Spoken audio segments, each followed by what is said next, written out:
I've got a very special pleasure to introduce Dr. Darius Borbor, who is on his way from Edinburgh, where there was a very successful Iran festival of Iranian culture.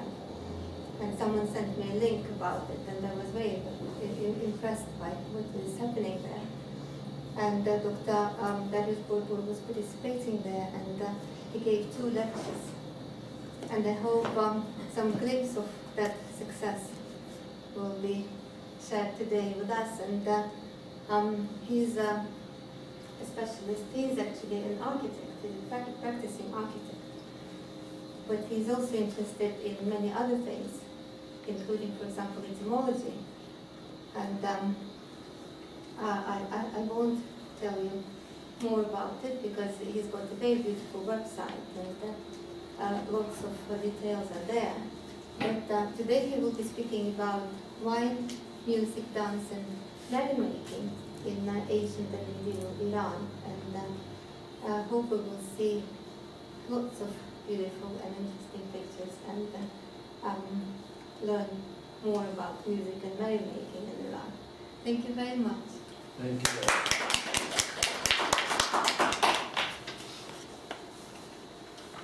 I will begin my talk with some generalities.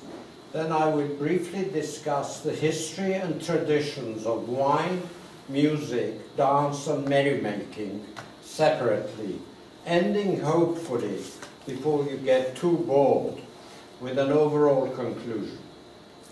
The ancient history of Iran was originally known almost exclusively through classical Greek records and written by persons specialized or interested in Greek scholarship, leading to an obvious one-sided view in historiography.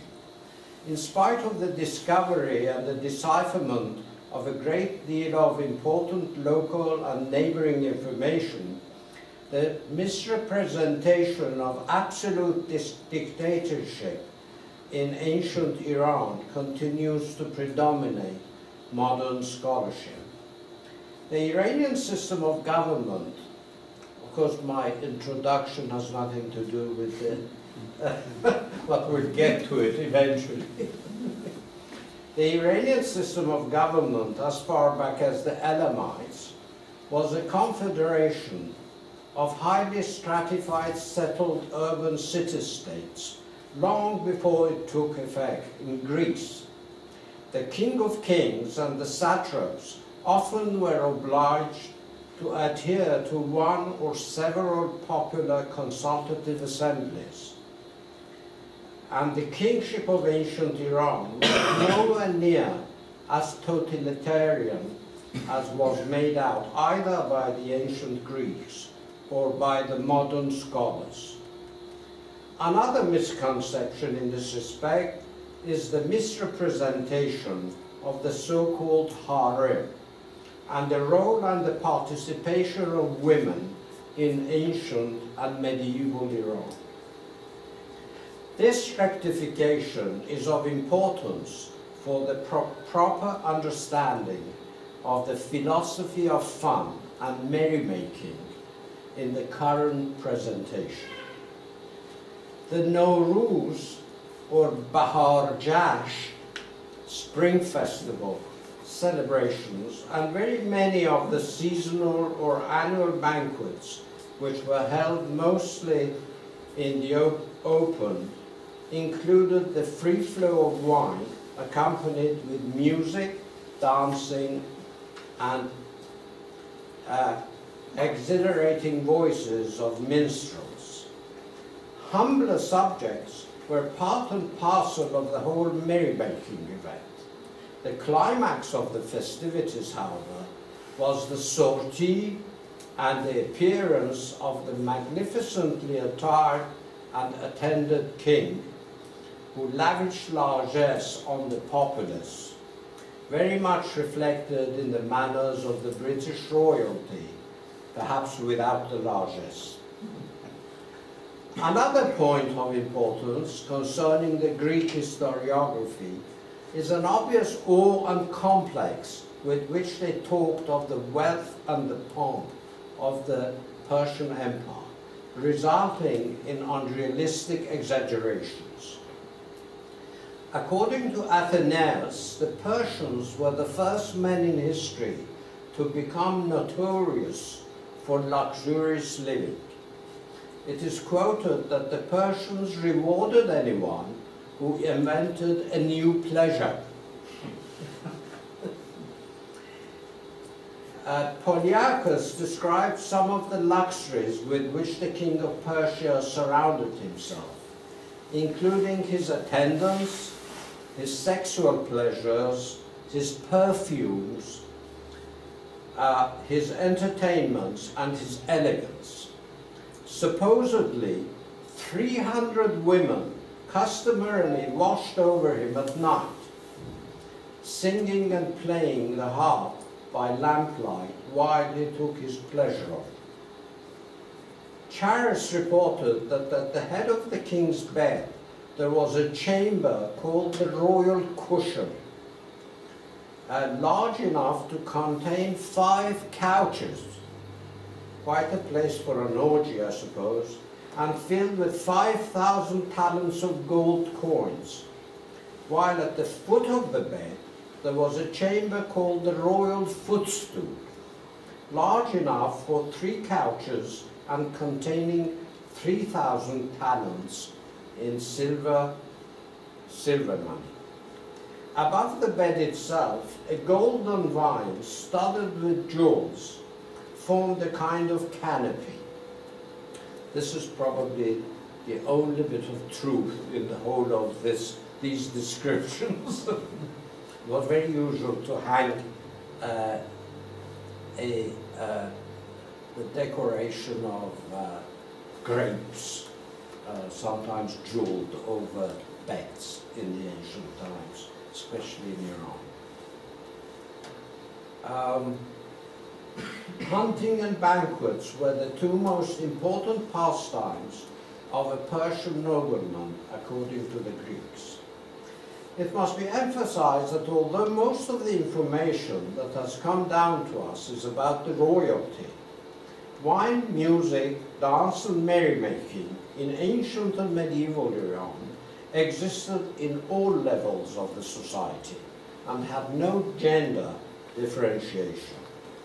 The size, the scope and the extent of the luxury having obviously been different depending on the rank and the economic situation of the revelers. Generally speaking, the element of time, various social, religious, or state impositions or prohibitions have not softened the appetite of the Iranians to drink, sing, dance, and partake in all aspects of merrymaking, even in the Islamic Republic of Iran.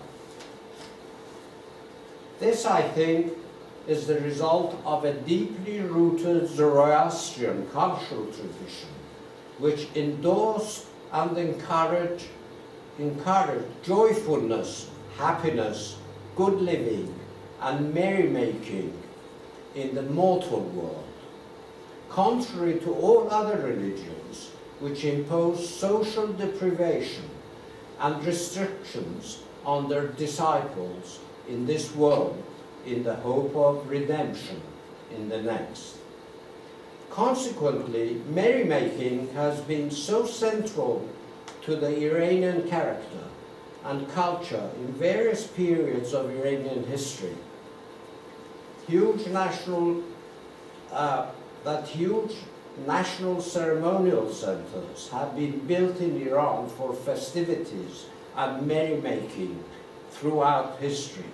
To mention 3 of the most celebrated ones: first, Persepolis of the 5th century BCE, Achaemenian period; second, the old Nisa of the mid-3rd century BCE, Parthian epoch; and Tizfun of the mid-6th century Sasanian era.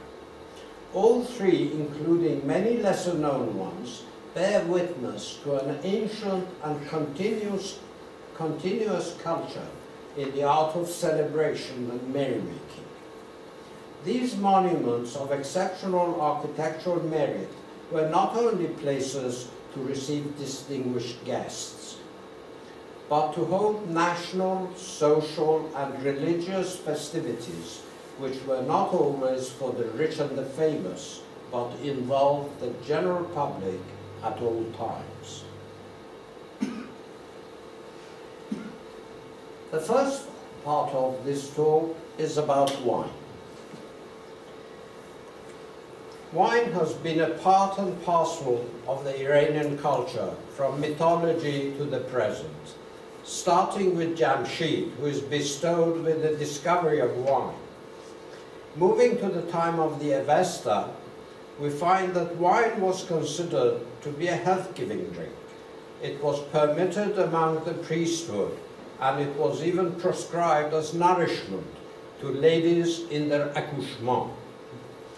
In the Gahambar festivities, in honor of creation, wine was mentioned as meritorious and part of the suggested menu. The Pahlavi literature recommended the drinking of wine, especially on the day of Ormaz, drink wine and make merry, but drink wine in moderation, for whosoever drinks wine immoderately falls into many a sin, particularly if it deprave the drinker from the Zoroastrian edicts of the good words, good thoughts, and good deeds. Moderate drinking was always recommended in Iran. Theseus and Duris reported that the Persian king was allowed to get drunk only on the day of the sacrifice to Mithra. As the Persepolis tablets clearly show, wine drinking was not the prerogative of the royalty and the rich, but spanned the whole social spectrum of the society. This tradition continued throughout all historical epochs, including the Islamic period and the Islamic Republic of Iran. No wonder then that the archaeological investigations have shown that in fact it was in Iran that the first wine in world history was discovered. The evidence came from a 7,000 years old shirt found in Haji Firuz Tappeh, a Neolithic village in Iran's northern Zagros Mountains. While Godin Tappeh, this is the plan, of the 4th millennium BCE, was where the oldest winemaking was exposed. This is an ancient monument, and you see the huge wine jars in front of the buildings. So, and this was in the Zagros Mountains. This is an illustration from the Assyrian period of that area. And this is the famous Shah Abbas cellar, wine cellar, a fabulous architectural piece, unfortunately not existing anymore, but it is fortunate that we have this drawing of it. And we have in Aligarpur the details which are illustrated here. And I'll show some photographs of those later on. Contrary to the European practice, in Iran, wine was traditionally consumed in after-dinner assemblies. The specific mention of after dinner as an occasion for drinking and toasting on several occasions by various authors of different epochs, including Ferdowsi, is a clear indication of a social behavior which spans several millennia. This was mainly because anybody could be invited into dinner parties, whether if it was private to have the family, children, etc., and if it was an official invitation, then you would have all sorts of different people. Some of them might have been averse to the drinking of wine. And this, I think, it was a very practical solution.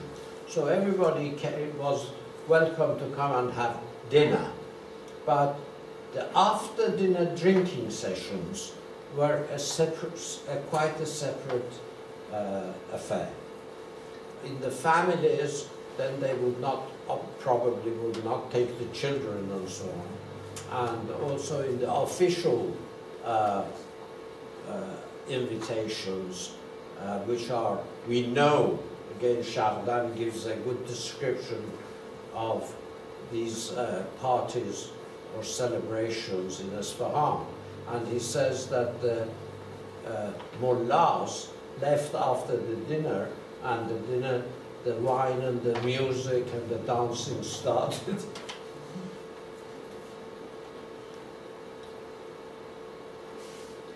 Wine banquets and celebrations abound from the earliest periods of Persian poetry, and travelers to Iran between the Safavid period and the 9th century, such as Tavernier, confirmed that there was no shortage of wine in Persia.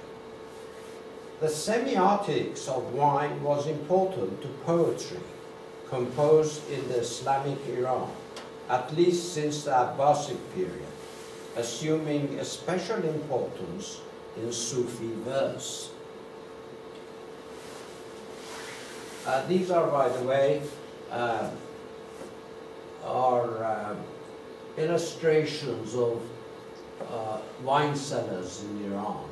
They were not necessarily absolutely only for wine. They probably put other things in them as well.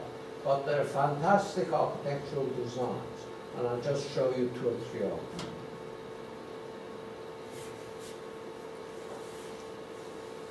And this is Khaju, and you'll see that wine drinking was often conducted in open air or in semi-open air in Iran, and even in some of the bridges they foresaw picnicking areas where people sat and drank.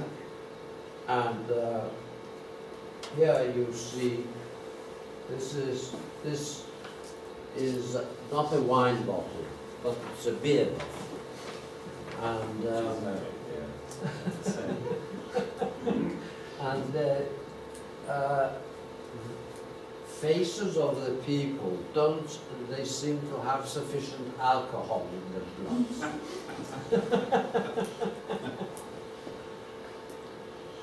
And the Iranians spared no limits into wine drinking eroticism. And this is a good example of a treetop drinking session. Now we come to Hafez, the gentleman with the jar on his back entering the Meykhane is supposed to be Hafez. And Hafez himself bitterly rails against the closing of the wine taverns on the Shah Shuja. So wine would seem to be politically and mystically charged in poetry. While Hafez acknowledges the illicitness of wine, he nevertheless suggests that drinking with a nadim, a companion, as per the Greek symposium, quite permissible. Wine and music that induce or accompany tarab, for pleasure, is abundant throughout the Hafizian corpus, often talking of wine in terms of its bouquet and flavor, almost as a connoisseur. Now we come to the second part of our talk, which is about the music part. In a broader sense, leaving aside the notated and recorded material, the musical culture of Iran spans a period of 5 millennia. The documentation in this respect is largely archaeological, with a sprinkling of textual sources to outline Iran's pre-Islamic music history. Bone scrapers were common in the Near East, having been introduced in the 8th millennium BCE. One bone was indented with a series of evenly spaced notches. And when another bone was scraped across the notches, a percussive sound was produced. The first complex instruments to appear in the archaeological records were the arched harps of 3000 BCE, Iran having been their birthplace.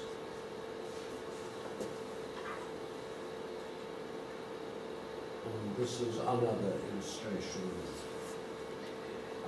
The first lutes appeared in 2300 BCE, a millennium after the first harps in Mesopotamia.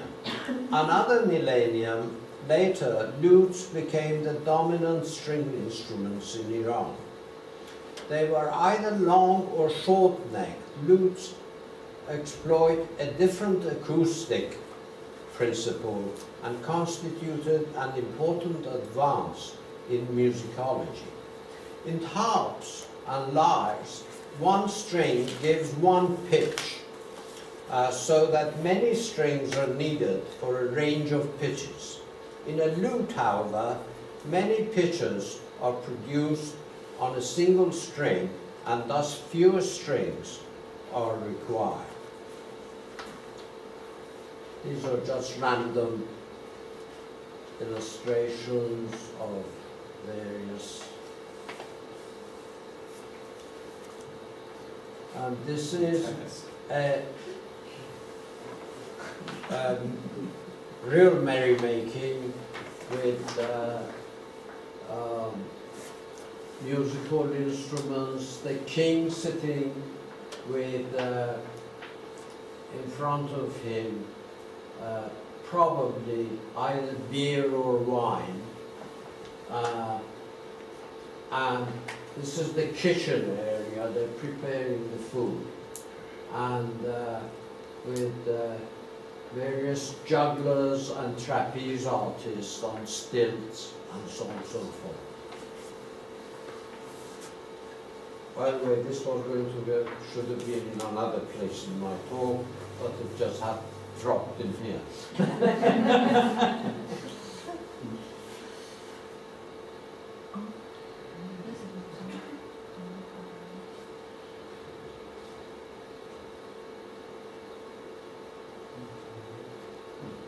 And this is a very nice picture.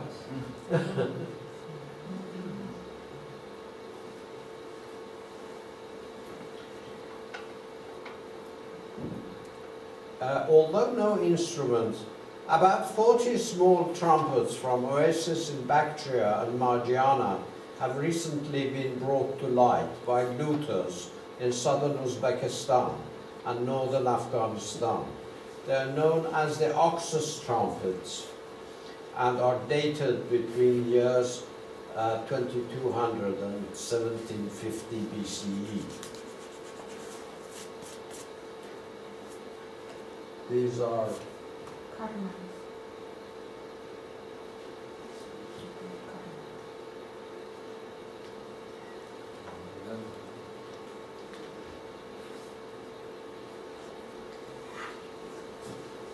although no instruments were used in formal worship by Zoroastrians, they used them to add a convivial element to the celebrations of the holy days.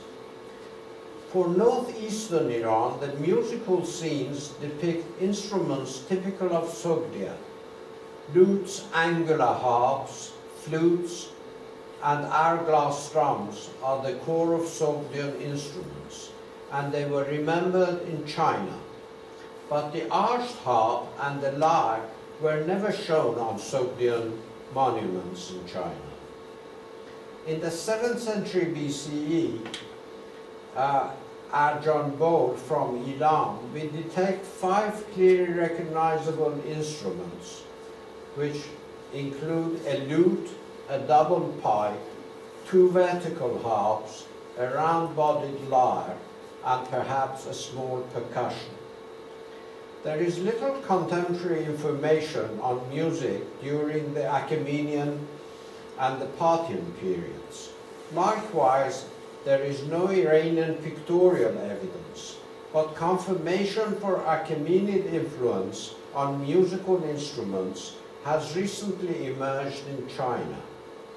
The 5th to 4th centuries BCE King Zita of the Warring States period had a tuning key that was decorated with the bullhead of the Persepolis genre. Drawing on later texts, Mary Boyce concluded that minstrels had flourished and held privileged positions at court. Although little literary evidence has survived, some insight into the nature of Sasanian music may be gained from the story of King Khosrow and his boy.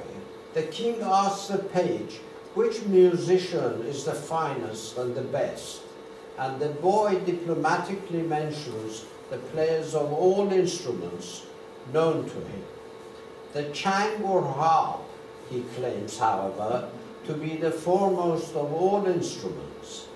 Vin, vinkanar, moshtaq, tambur, barbat, nad, dombalak, which was the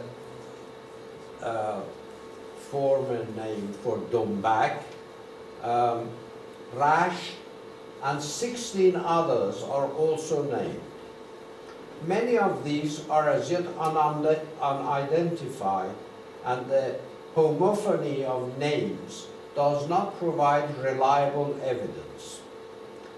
Barbat, for example, has often been translated as barbitos, but the latter is an ancient Greek lyre not used after 400 BCE, and the barbat cannot be the barbitos, although the name may be of Greek origin, probably via Byzantine. The Sasanians employed a large number of instruments, many of which are known only in name to us. Muslim authors, such as the astronomer and physician Qutbuddin Shirazi, named 7 musical modes. He also asserted that Barbat composed 7 Khosravani royal modes, 30 Lan derivative modes, 1 for each day in the Zoroastrian month, and 360 dastan melodies or airs, 1 for each day of the Zoroastrian year, neglecting the 5 intercalary days. Nizami named some tunes but did not provide the lyrics. A manuscript found in Turfan may contain the words of a poem composed and sang by Barbat, or one of his contemporaries.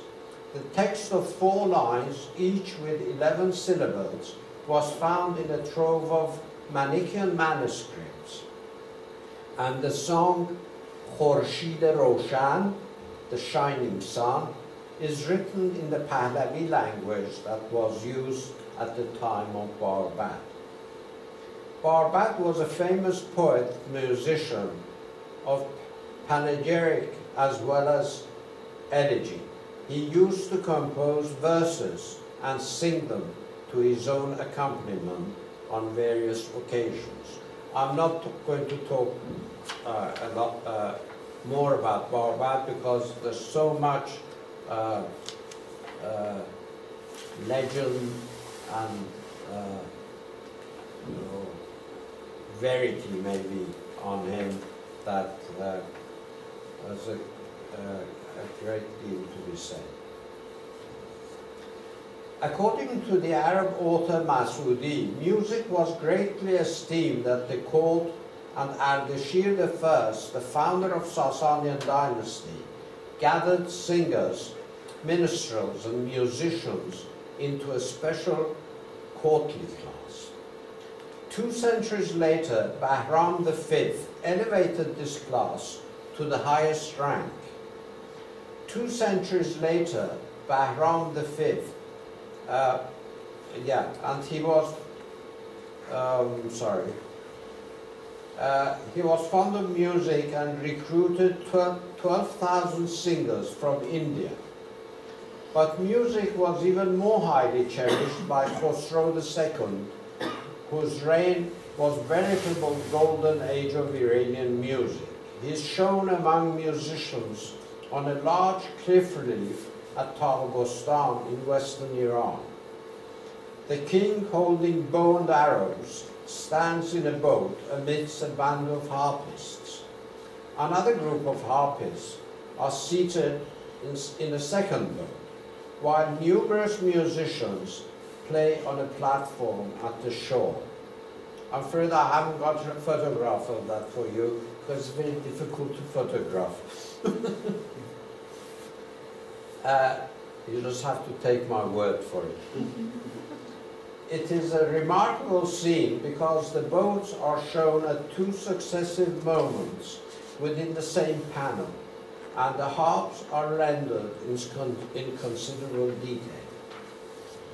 For later periods, iconographic sources provide more reliable information, and silver vessels are among the richest sources.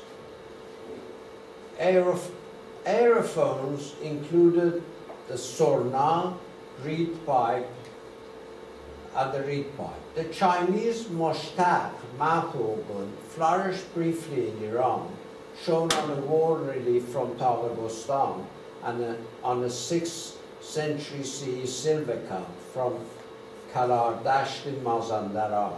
It has 5 to 7 pipes in a wind reservoir with finger holes and reeds. String instruments were the Vin horizontal angular harp, the Barbad short-necked lute, which had 4 and 6 strings, and the Chang light vertical angular harp, which could have been invented in either Iran, Central Asia, or China. The membranophones included the kus, kettle drum, tas, small drum or frame drum, and kuba, hourglass drum, which is related to Central Asian drums.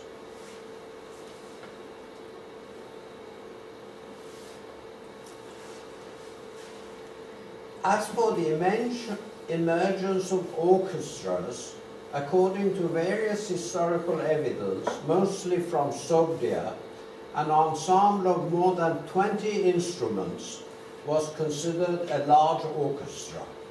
In contrast, ensembles from Samarkand and Bukhara are said to have comprised 7 or 8 instruments.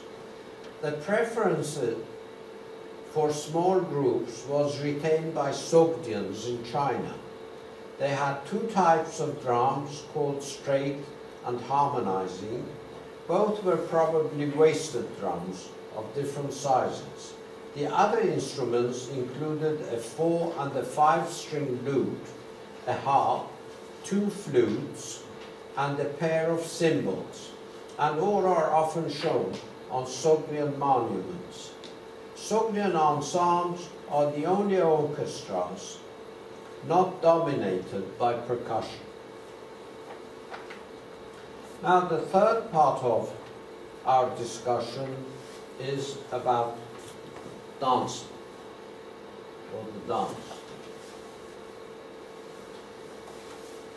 Again, according to the Greeks, on the day of sacrifice to Mithra, the king alone was allowed to dance the Persian, a type of dance that we know nothing about. Such dancing, according to the Greeks, was unique to the Persians, who learned to dance as routinely as they learned to write. Very little information has come down to us as far as dancing is concerned, but we may safely assume of the existence of both the single performances profusely illustrated on wine jugs and miniatures.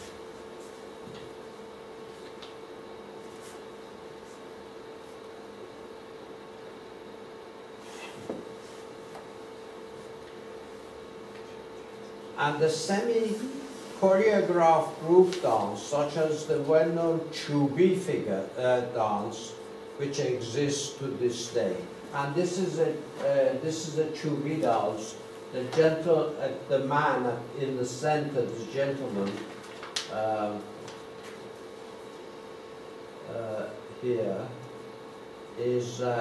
has a long stick in his hands, and the ladies are dancing in choreographical form around him.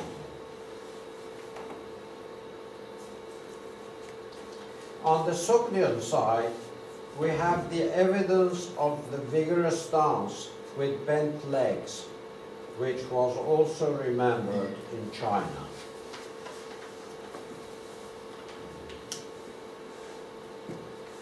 And the final part of our talk concerns merrymaking. And most of the merrymaking is going to be shown in the form of a slideshow. The Arjan Baul of 620 to 580 BC from Iran, dated to the last period of the Elamite kingdom, is a graphic story par excellence of public feasting, including food preparation, drinking. That was the one I showed you before, which was in the last minute, it was placed in the wrong place. With sophisticated acrobatic feats, musical performance, and general merrymaking. This illustration shows the extent of merrymaking in the ancient times. The king is accompanied by musicians and acrobats doing handstands and walking on stilts. One acrobat is doing a backward flip next to the first group of the musicians. Now this is a meykhane,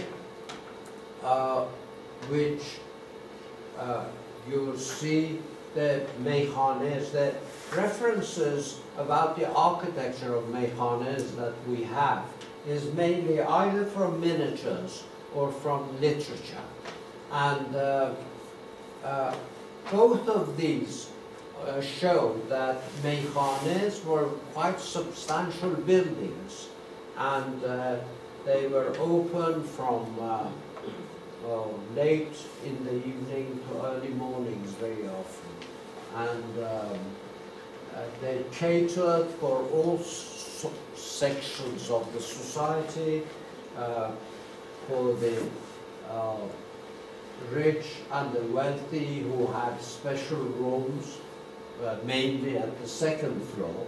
And this was the service bar with the homes full of wine. And in the courtyard, there were a lot of people were making merrymaking, and a fantastic invention of lifting the jug with a rope to the second floor instead of taking it by the steps. This is a Turkish example, which is rather forlorn.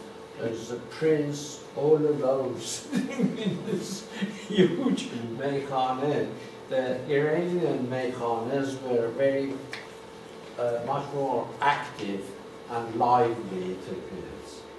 But the Turkish wine was kept in wooden casks instead of, and this of course you've seen before. And as I mentioned, wine drinking was very often done in the open air, in makeshift tents or canopies such as this, and accompanied with dancing and various. And this is a Sogdian example of wall drawing which shows wine drinking. This, of course, is Chehel Sudun. This is the erotic center of Shah Abbas merrymaking. Of course, the building itself is of very unusual and extraordinary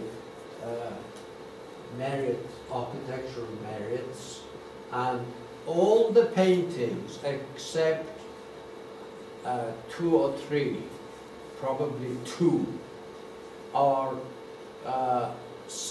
wine drinking scenes, which we're going to catalogue. I have photographed each and every one myself, but as Firuze knows as well, they're very difficult to photograph. They're in awkward positions, but we're going to go there in a couple of months' time with a professional team, and we're going to catalogue each single picture on the wall. This is one of the, this is a merrymaking scene at the Shah Abbas banquet in Isfahan. And as I mentioned, there are no gender limitations to wine drinking. There's never been, and still there is no limits to ladies to consume wine. And as you see, this very excellent tile work, there's only ladies who are merrymaking and consuming wine. This is one of the pictures inside of the Chehel Sudun, an official merrymaking ceremony with the king having a foreign visitor and with dancers and musicians. You see the musicians were well taken care of. The jug in front of the musicians is a very beautiful jug full of red wine, and they were not left dry, so to speak. Another picture of Chehel Sudun, and this is, of course, the Ali Rapu. I'll just give you a very brief explanation about the architecture of Ali Rapu, which is an astonishing achievement, acoustical achievement, because as the wine drinking sessions were accompanied with singing, music, singing, and merrymaking. Consequently, the acoustical treatment of the buildings was of great importance.